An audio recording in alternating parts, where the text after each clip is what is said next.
Myth number 4, the 9/11 Commission, which has endorsed the official account, was an independent, impartial commission and hence can be believed. One needs only to look at the reviews of the 9/11 Commission report on Amazon.com to see that this assumption is widely held.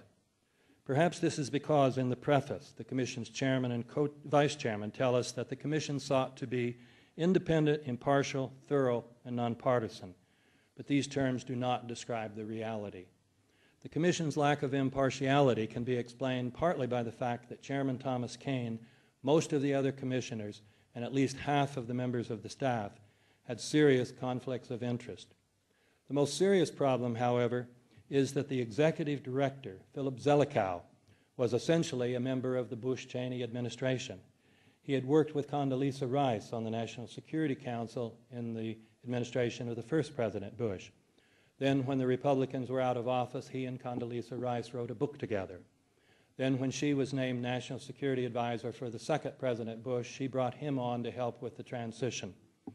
Finally, then, he was appointed to the President's Foreign Intelligence Advisory Board. So he was the White House's man inside the 9/11 Commission. And yet, as executive director, he guided the staff, which did virtually all the work. Zelikow was in position, therefore, to decide which topics would be investigated and which ones not. One disgruntled staff member reportedly said at the time, "Zelikow is calling the shots, he's skewing the investigation and running it his own way." Accordingly, the Commission was not independent from the executive branch. Insofar as the Commission was supposed to be investigating the failure of the Bush administration to prevent the attacks, the Commission was no more independent and impartial than if Dick Cheney had been running it.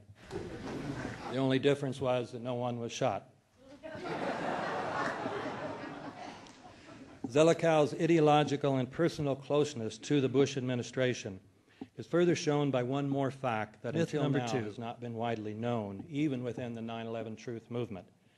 I mentioned earlier the Bush administration's National Security Strategy Statement of 2002, in which the new doctrine of preemptive warfare was articulated. The primary author of this document, reports James Mann in Rise of the Vulcans, was none other than Philip Zelikow. According to Mann, after Rice saw a first draft, which had been written by Richard Haass in the State Department, she wanted something bolder and brought in Philip Zelikow to completely rewrite the document. The result was a document that used 9/11 to justify a very bellicose foreign policy. We can understand, therefore, why the Commission, under Zelikow's leadership, would have ignored all the evidence that would point to the truth, that 9/11 was a false flag operation intended to authorize the doctrines and funds needed for a new level of imperial mobilization.